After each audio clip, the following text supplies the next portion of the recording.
Recording, and I think we're live, Ash. Hello, everybody. Hey, Auntie. Hey, Ash. Welcome to our podcast. We are so very happy. And tonight we're talking about mental health and family. And this is Yes. our holiday edition. And can't you Ash, tell we actually got some rest this time? girl, I guess. I feel like we're getting back to like full healthiness, getting our Speak for yourself, rest and girl, whatnot. as I'm still dealing with a headache, but it's It's okay. okay. It's okay. It's but okay. that could be a detox headache. You never know. Oh, that's true. And I didn't think about that. That is very true. So, okay, yeah. So, thank you, Ash, because I just shared with Ash backstage that the Hubs and I are doing a fruit and veggie only for 2 weeks. And we are actually, so we're doing mental health and family. We're talking about that, the holiday edition, but we will actually be on this veggie and fruit and veggie until the Friday after Thanksgiving. I know. The I blood know. of Jesus. I know. Now, why would you go doing something like that? Because I feel all up in my shundai, my hananananai, that we needs to be sacrificing a little. It's too much flesh going on up in here. Not in here, per se. I love that for you. I love that. I'm in full support of that for you.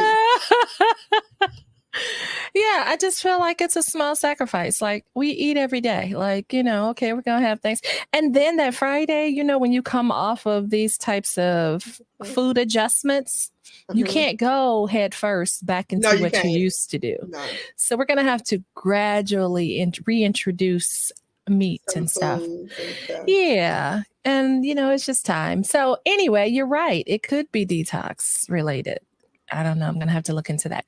So, Ash, are you excited for this? I am, but it's definitely a touchy subject for me. Okay. Yes, now let me know if I go too deep, too far, pull the brakes. It's okay. And yeah, if I have to remind you every now and again to smile, are you on camera? I might have to do that. And Ash, you're going to have to let the people know when we're starting the Creatives Corner. You singing Smile. Just reminded me that we're going to have to remind our viewers and our listeners that there's more to us than meets the eye. And not just to show off, but we want to encourage y'all that no matter what age, no matter what phase you are in your life, do not silence the creative part of you, because that's generally where most of your peace is and your joy is. Right? How you be feeling, Ash, when you flowing creatively? It's the truth. Like that is where your peace and your joy and refilling your cup happens. Absolutely. Yes. So we will be launching that. I'm going to step out on a limb and say December. What you think, Ash?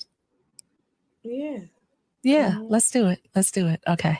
So we'll start the Creatives Corner in December. Y'all heard it here first. So Ash, would you like to start? Start it off. Okay, that's fine. No. I'm just trying to, you know how we aunties can be. We can be come in and take everything, control everything. So, all right. I just want to make sure I'm respecting my niecey poo. That's all. So we have talked about mental health and the workplace. We've talked about mental health and the church. We started with mental health in the church. Yes. And then we talked about mental health in the workplace. Now we got to make this a well-rounded discussion. Here's the family time.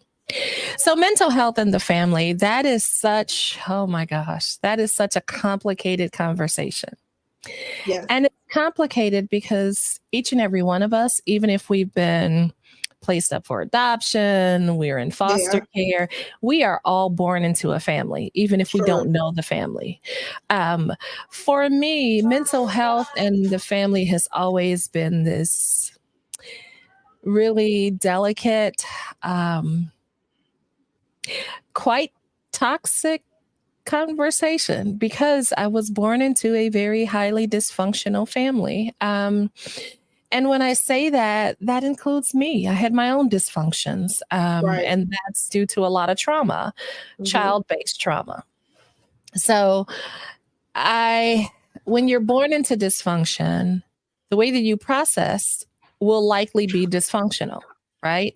When you're born into dysfunction, love looks like hate. Hate can look like love, which is often how, if you trace an adult who's acting out, lashing out in abusive relationships, doing anything to self-destruct, if you go and really have a conversation and dig in the roots, you'll find some childhood trauma and familial dysfunction at the root. That's true. Most of the time, right?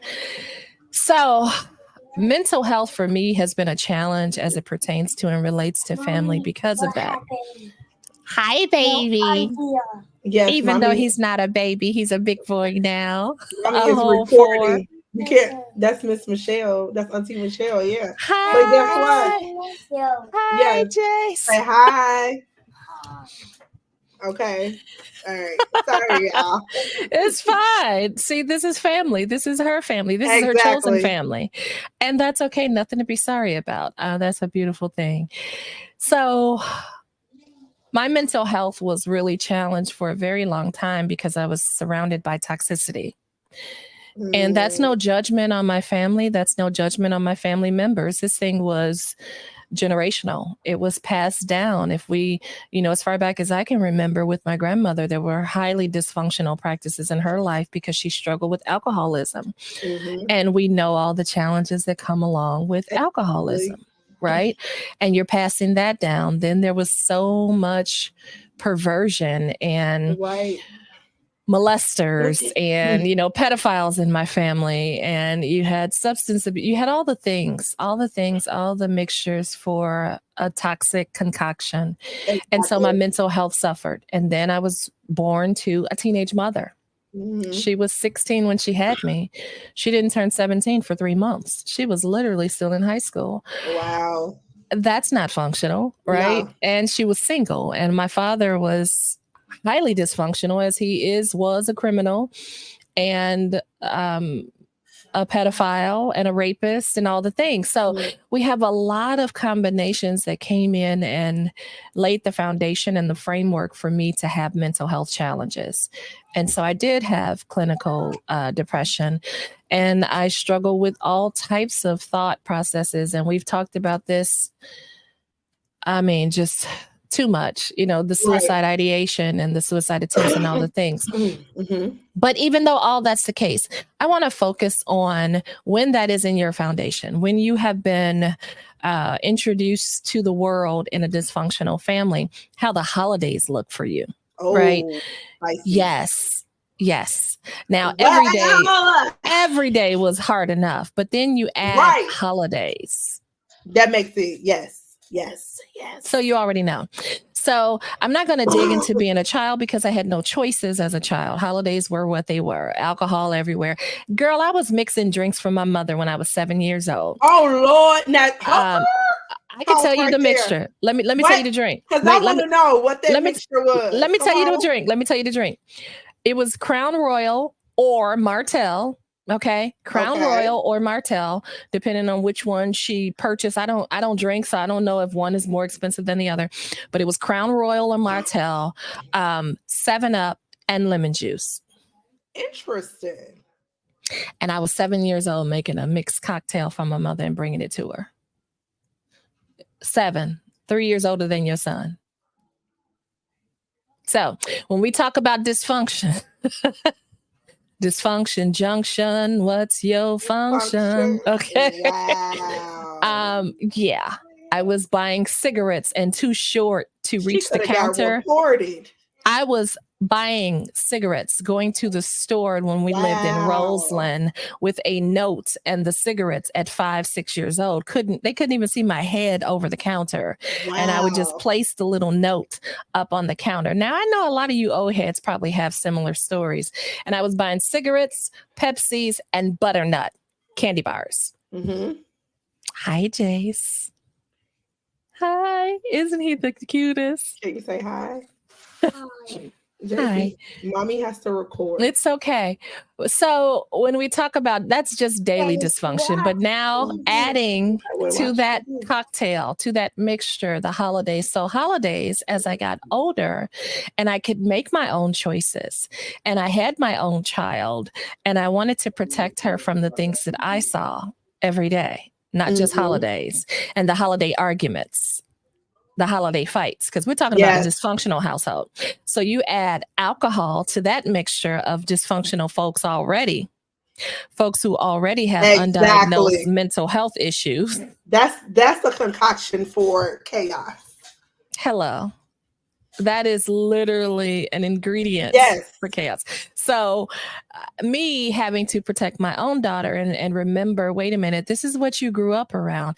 After a while, I stopped going to the holiday functions. And it took a while because for a while, I did want the acceptance and approval and, you know, the validation from my family to be loved, to be loved, to be loved. Oh, what a feeling to be loved. Okay. I wanted that. So me just doing the disappearing act, I couldn't just do that. I couldn't go cold turkey because I still wanted that acceptance. Yes. I still wanted the approval. But after she got older and literally, I love this. It's about family. He's here. Hello. Hello, Jace. But this is my wake up call. My wake up call started at 30. Literally at 30. And we left my aunts, my daughter and I had been divorced, I think at that point, or was going through a divorce. And it was just Taylor and I. And we were leaving my aunt's house. And now this was a week after my friend said something, and I'll repeat what that was. But we were leaving my aunt's house, and I want to say it was on a holiday. It was one of these family functions, get together, everything happened at her house. And in the car on the way home, there was a 15-minute drive, and my 9-10-year-old daughter asked me, Mommy, why do you let them treat you like that? What? What do you mean? This was literally a week after I had been at that same aunt's house with my friend, the friend we talked about a few weeks ago about the work and mental health. But my friend Tanisha asked me on our way home, because we lived in an apartment. She lived downstairs from me. And she said, Michelle, you're one of the strongest people I know. But when you get around your family, you shrink. And I don't know who you are. This was like a week apart. It's like God was saying, oh, you're going to wake up today. Exactly. It's about time you stop shrinking to be accepted and received by these people who will never accept or receive you. Exactly. But I couldn't see a life or a world where holidays came and it would just be me and my daughter. What kind of family is that? Yeah. But here's the thing I want to tell everyone. Family is what you make it. It is what you decide you want it to look like. Exactly. Sometimes your friends, sometimes your mentors, sometimes your teachers, your coworkers, your colleagues can be more family to you than the people you're related to. So and they can know you better. Oh, absolutely. And respect you more. Yes. And honor you more and celebrate you more. And really want what's best for you more than your family does. Exactly. Sometimes your own family members can be jealous of you. That's true. Sometimes your own family members can wait for your demise. Now, this is not to poop on families. You know, there are some good families out there. So there are some families that aren't dysfunctional. And there are some relationships that are more complicated, right? Absolutely. With more layers. Yes. More layers. And that depends. Those layers depend on their own individual experience and trauma, right? How we relate with others depends on how we relate to and with ourselves. It's an extension of that. So for me, the holidays were difficult, to say the least, because when my daughter was probably about 10, I think that's when I stopped going to the holiday excursions. 10 or 11. I pulled back. I started spending time by myself, and that was difficult. Christmas would come. There were many Christmases, especially by the time she was a teen, 13, 14. By the time she was 13, I was by myself on Christmas. Oh, I believe it. And my friends would call like, you can come to my house and you can do this. You can be with my family. And I'm like, no, because why am I going to be a stick in the mud at your house with your family looking at all the things I don't have? Exactly. So I would just stay home. Now I'm so accustomed to it. Taylor's 30. I am so accustomed to holidays being by myself or being with the people that I deem as family, those people, because what I had to realize was I was born into a group of people who are my relatives. Right. But my family is something different. Yes. My family, it consists of people that I decided that I know really love me, really want what's best for me, speak highly of me, right. Rally around me, love me, see me when I'm low and pull me up, see me in darkness and turn on a light. So mental health can be difficult when you have difficult, strenuous, arduous, complicated relationships with your family. For sure. So what do you think about that, Ashley? I mean, so I resonate in some areas. I think like when you were talking about your family, I didn't necessarily grow up in the first, part of my years with that type of dysfunction. And I definitely didn't grow up in a family, in a close family with addiction. Now, did addiction exist in my family? Yes, but not in my close family. Got it. However,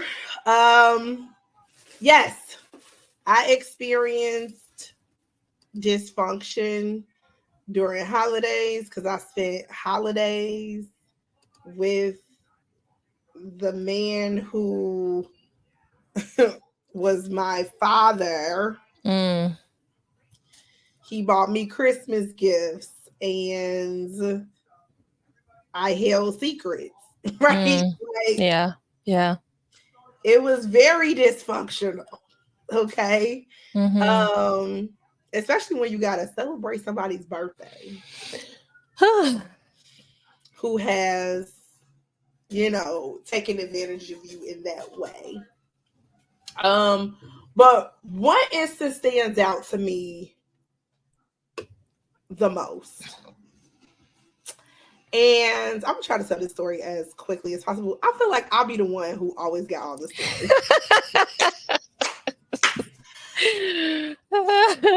So, JC, can you give mommy a second? No, please. Can you go with daddy? No? Okay, got it.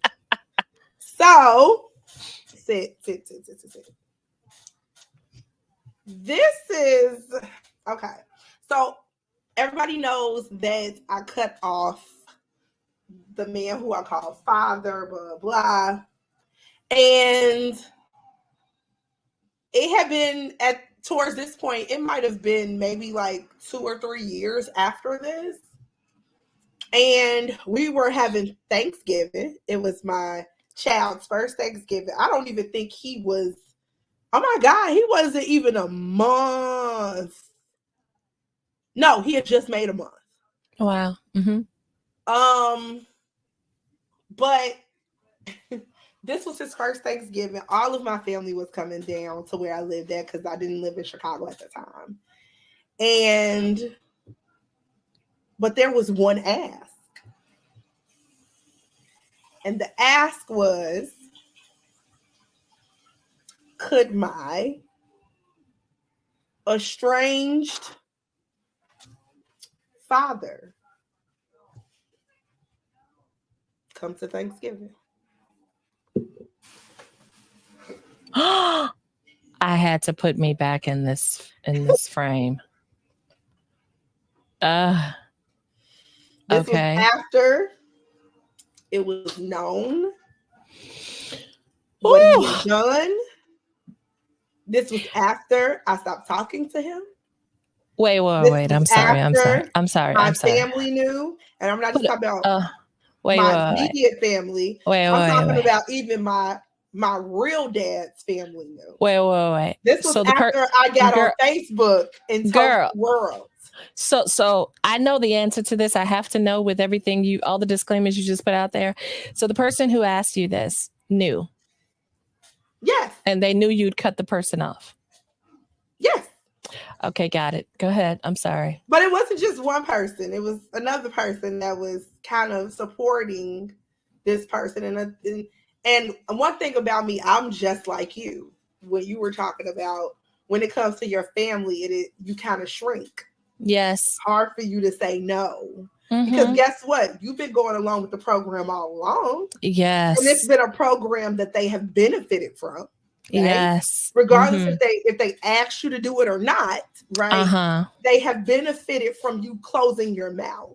Yes. And so I didn't want to do it. But I did it. Because if I didn't do it, then was my family going to be able to get together? Would I be looked at as the enemy? Oh. Would I be looked at as the one that's being difficult? Oh. But I had to deal with the fact that he sat across from my child who had just came into this earth when he shouldn't have even been able to lay his eyes upon him.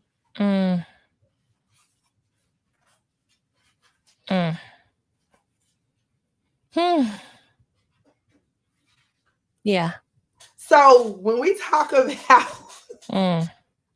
dysfunction, you know, in the midst of that, like, I mean, I've been called, you know, inconsiderate and all of the above, but I can remember that one memory and I'm like, there is nothing that I can do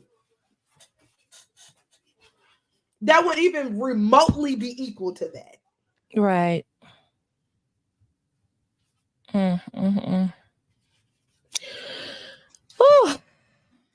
But yeah.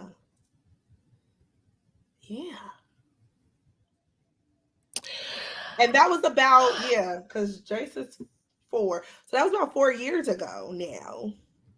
Yeah, it's about 4 years ago. And remind you, I hadn't spent a holiday with him since I stopped talking to him. But the consensus was... How long had that been before that time? See. 18. So maybe that was like 2 years. Maybe 2.5 years. But the consensus was, at the time, he was sick. So in order for my entire family to be able to come, he would have to come. Yeah. Now I'm going to be real. There were other family members that was like, well, if that's the case, then don't come. Yeah. Right. You know, there were always those people with that full support. But I think sometimes it is so very easy especially when you are a victim of sexual trauma, it is so very easy for people to ignore what you feel.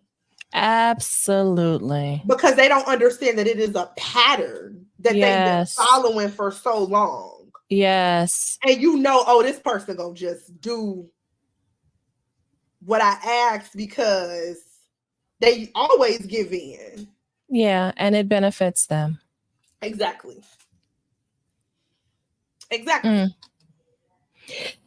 And so, as we talk about this, and I don't want to interrupt your story, but as we talk about mental health and family, we can focus on holidays, but I want to encourage, as we have this podcast and, we're bridging gaps, bridging the generational gap through conversation, bridging generations through conversation. It's supposed to be just that. We are not here just to be salacious or, provocative. We're going to have the provocative conversations, and we're not trying to stir the pot, but we want the pot to be filled with healthy things. Yes. Okay. We want to bridge these gaps of how, different generations view different things. And the consensus here is that to have healthy, balanced families, sometimes we have to sacrifice. And it shouldn't be that me as a victim, a survivor, an overcomer, a thriver of sexual abuse or any kind of abuse, that I'm the one that should have to sacrifice. And so I think that's what people don't understand. A lot of the times, the person who has been, and I'm not saying nobody else sacrifices within the family, but I'm going to say this. The person who has been through the sexual trauma and has held it for years, they have sacrificed, or physical trauma, they have, and sometimes mental too. Yeah. They have ensued the most sacrifice. Absolutely.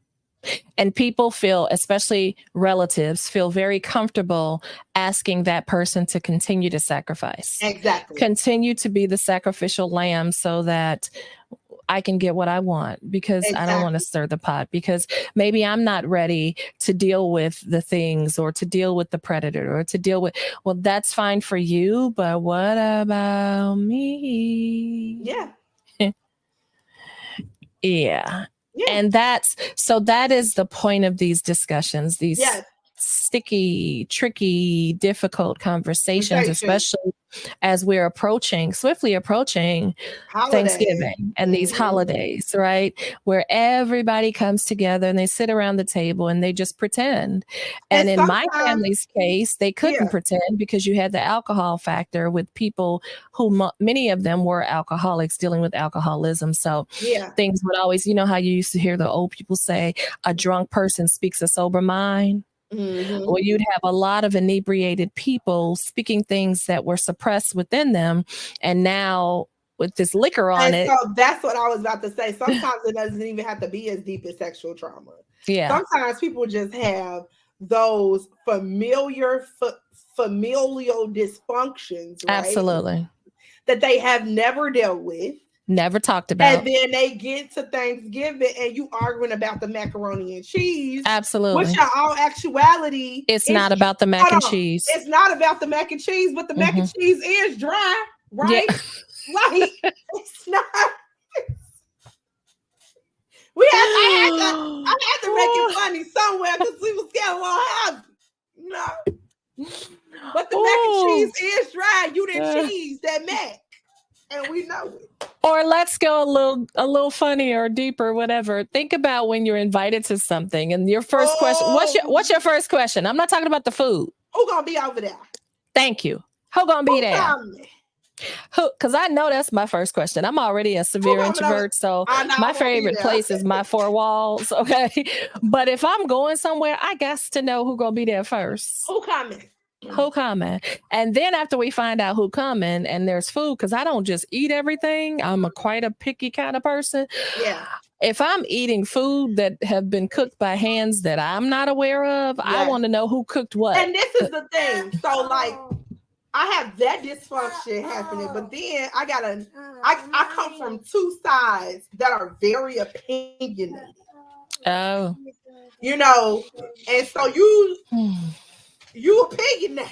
Yes. I mean, I told one family member that our family could be opinionated, and baby, I am banned. No, I'm sorry, I'm not banned.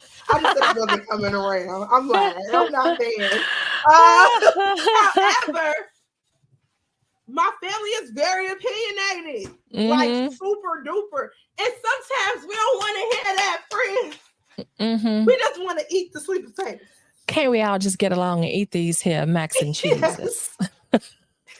And the reason why I'm saying this is because sometimes it may not be as deep as trauma, as sexual trauma. No, that's true. Sometimes it's just like, I don't want to talk about when I'm not married. I want to talk about when I'm having kids. Girl. I don't even want to hear your opinion tonight, friend. Where that boy you brought the last holiday? Don't. What had happened to the guy I saw you with last Christmas? Exactly. Last Christmas. Exactly. Did you ever finish that degree? Right. When you going back to school? Wait. I'm pulling the don't do it. I'm pulling the auntie pin here. Girl, you getting kind of thick, aren't you? You gaining weight? Oh, what you wet? What made you wear that?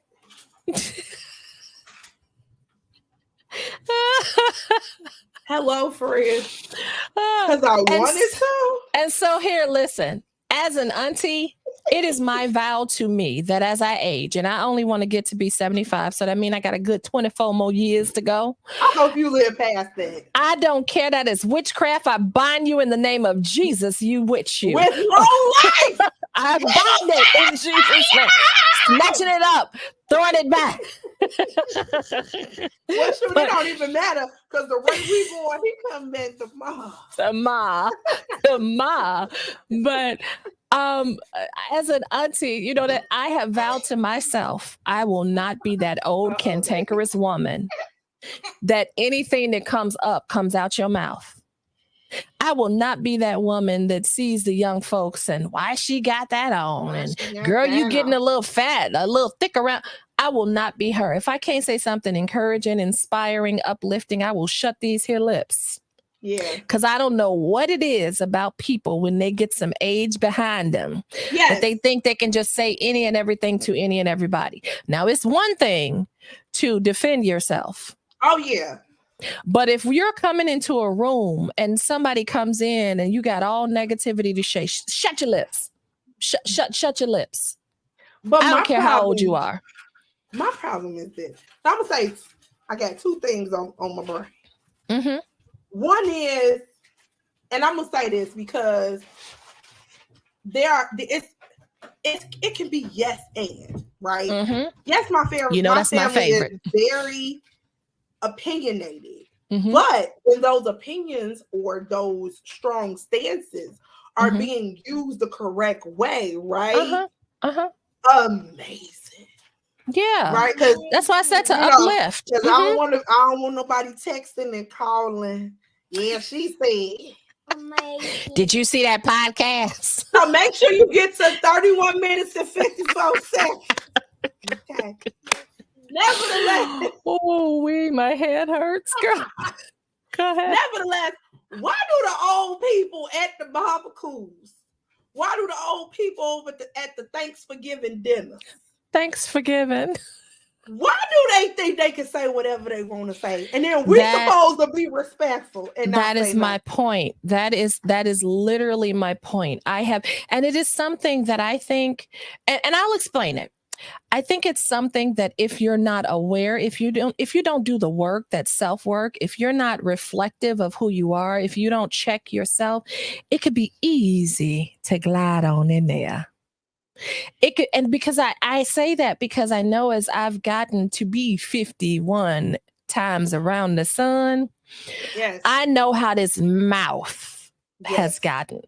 And I have to be very aware of what creeps out of these here lips. Yes. So, but because I am very self-aware, because I try my best to make sure that I'm examining the root of who I am, to remember whose I am, it is possible to stay with your lips seasoned with grace. Mm-hmm. But I think it's people who just don't care. Yes. They're not trying to grow anymore. They're walking around with this stance of I am who I am. You're going to accept me for what I am and who I am. I can't stand that, because if you are who you are and this is all you'll ever be, you might as well dig yourself 6 feet under, because you have stopped growing. It's some 40 and 50. And that applies to any and everybody. Listen, when I meet people, and the first thing or the first 10 things or the first 50th thing out of their mouth is, you're going to accept me for who I am because I am and who I am and I ain't changing. Bye, baby. Bye. Because see, where I am, I'm growing, because anything not growing is dying. And I don't want to be. Yeah. Imagine you growing and you're rooted and grounded with something dead. Ooh. What's going to happen to you?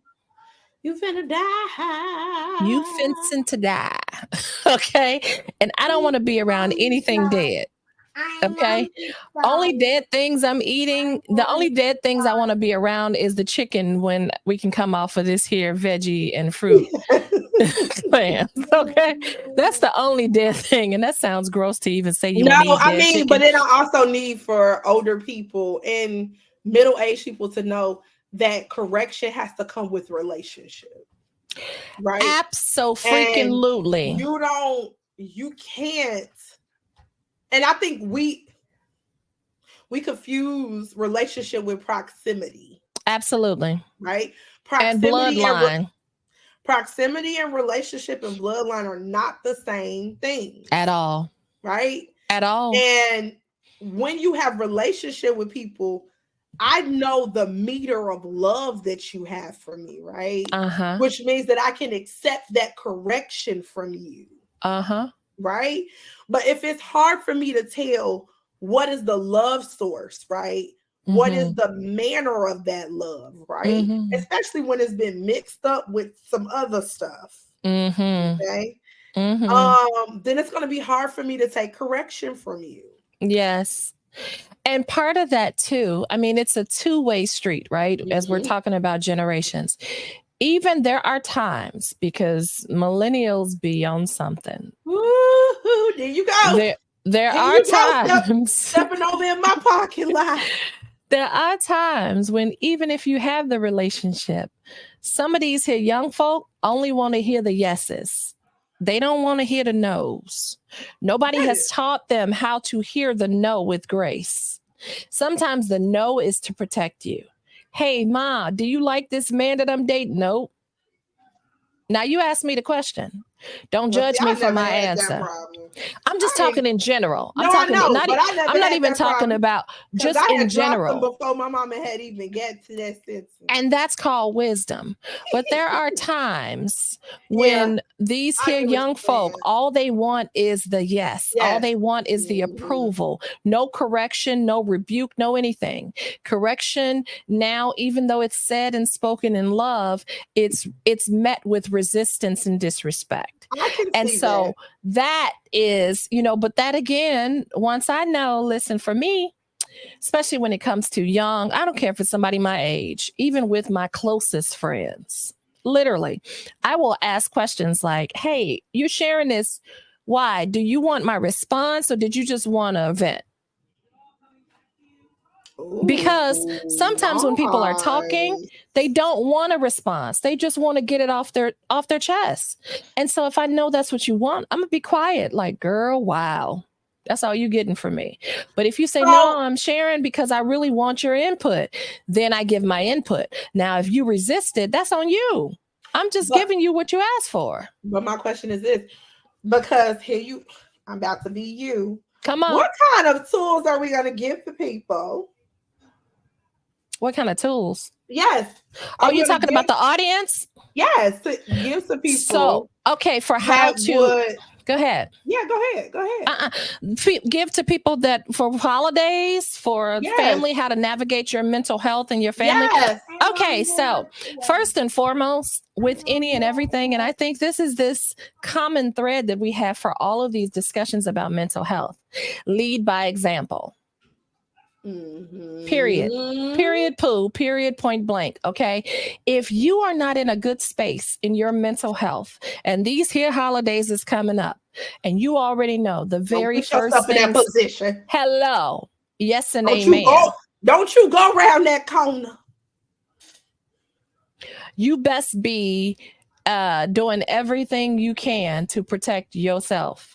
Because what will happen if you're not in a good mental health space, if you're not in a good space in you, the smallest thing, even if it's not meant to harm you, even if it's not meant to judge you or disrespect you, based on the presenter, based on the sender, the person that's presenting you whatever this message is. If you're not in a good mental space, if you walking around like, I'm so fat, I can't believe I gained 40 pounds and this, and you walk in that door and you're not doing the work, that self-work, as soon as somebody says, oh girl, what you got on? What you mean by that? Yeah.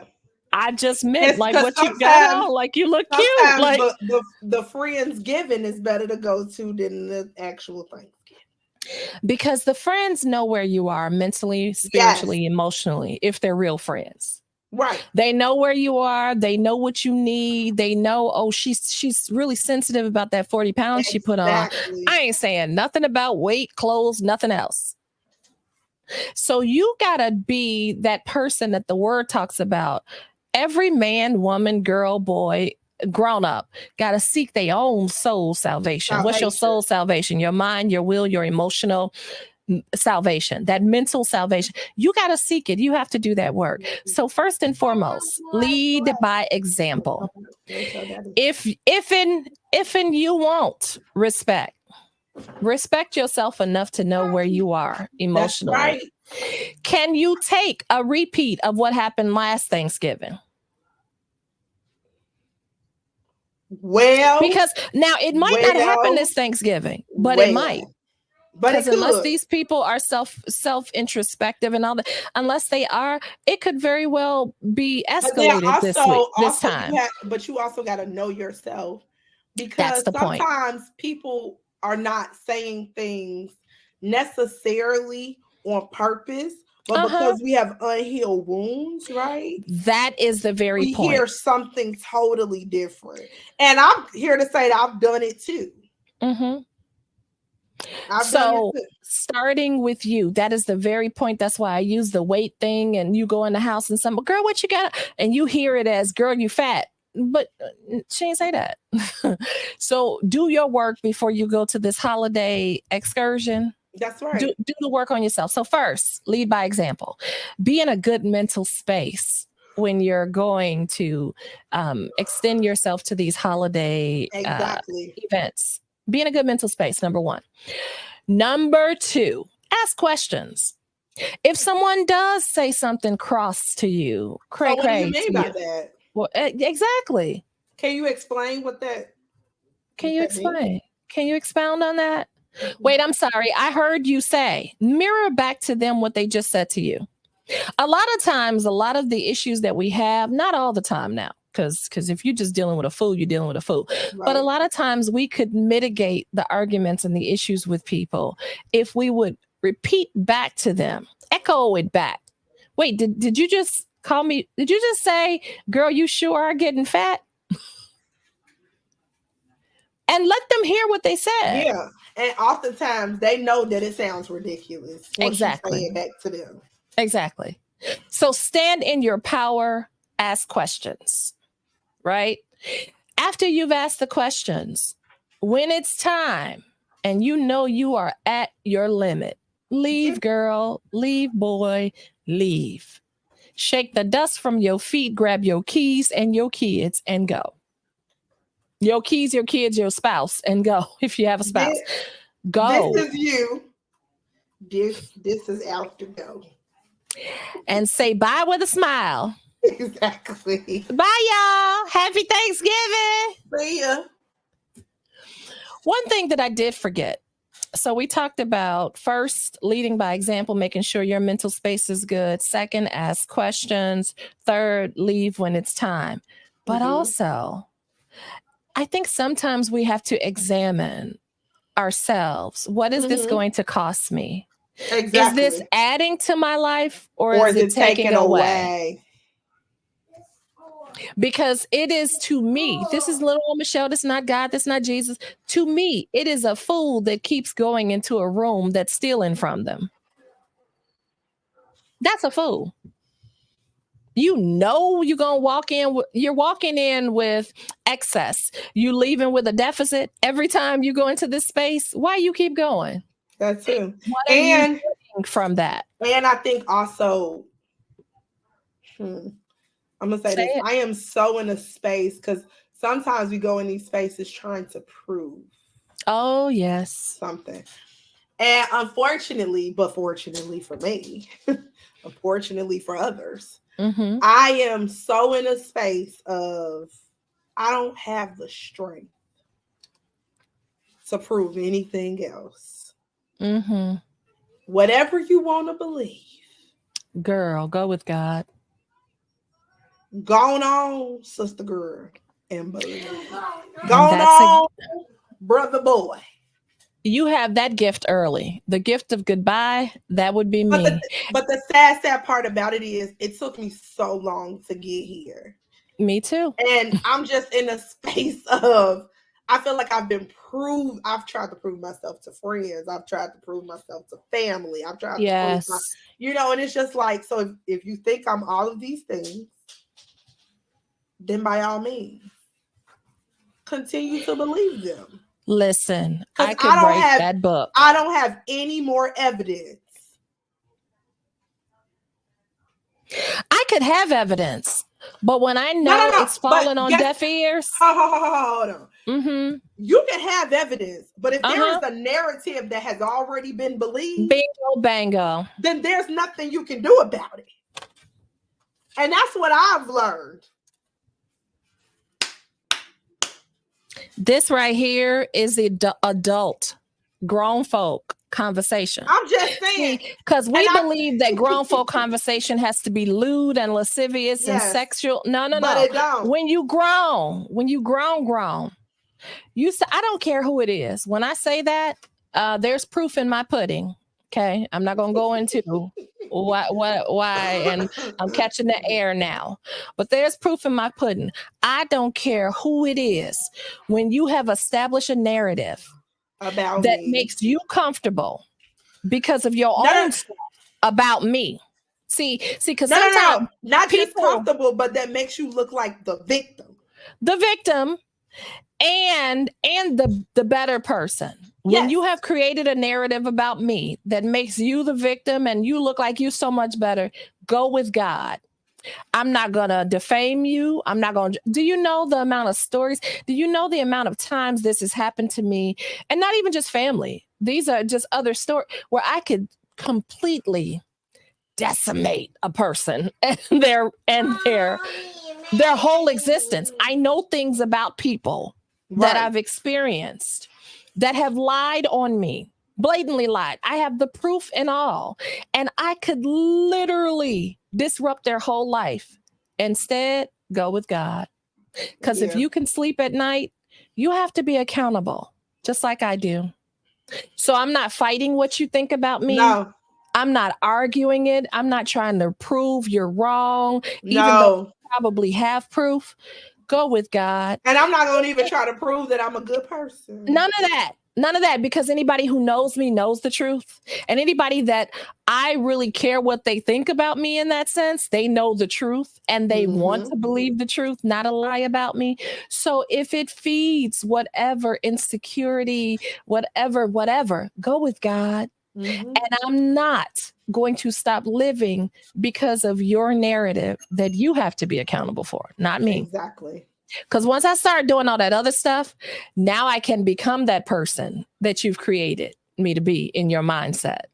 So, and that's family too. So it sounds horrible. I call them relatives. That's relatives too, because sometimes it's easier. It is easier.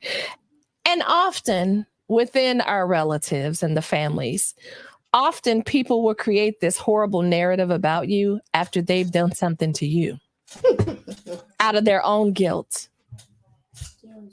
So the point here is not to bash family. No. The point is to have the relationships that you want. And even with these holidays coming up, have peace in these environments. Again, for me, if you feel like you're not going to have, it's that simple. Yeah. Choose your peace. Yes. If you feel like there is peace there, go. If you feel like there is peace that will either be decimated or it's not there, don't go. Why would you? Because honestly, this whole concept of holidays is man-made anyway. And I hate to go into the man-made thing. Who told you had to be around your family on Thanksgiving? Let's not dig into what that came from. Okay. Who told you that? So why do you have these unrealistic expectations and all of these things that you have to do? Who told you had to? Because Jace called it Thanksgiving. I love that. He said, I want to get on the plane for Thanksgiving. That needs to be on the calendar. Thanks for giving. For in two ways, right? Thanks for the giving that I'm able to give, but also thanks for giving. Forgiving. I forgive this person. If you can walk in forgiveness and really put it behind you, what they did to you last Thanksgiving, then go and smile. Exactly. But if you are doing it begrudgingly, you might as well stay your tail at home. Don't go because your mama told you to bring the sweet potatoes. Mama, you either get in that kitchen making sweet potatoes yourself, or y'all won't be having sweet potatoes. And it takes courage. Listen, I'm not sitting here acting like for many holidays I wasn't at home crying. And I had other options. I could have gone to other places. But there were many holidays in the beginning where I just felt like, oh, I don't have family. I don't have... Girl, that won't be happening this here holidays. I don't care who is here or who ain't. I don't care who is speaking to me or who won't. Because Michelle has peace within Michelle. That part. That's that self-reflection, introspection. The songwriter said it perfectly. After you've done all you can, you just stand. Because at the end, you're going to be standing with you. Can you stand with you? Can you sleep with you? And can you stand the rain? No. Cause I need somebody who will stand by me. Wait. Tell me you and the uncle going to Vegas to go see New Edition. Girl, do you know how many times we have seen really? New Edition?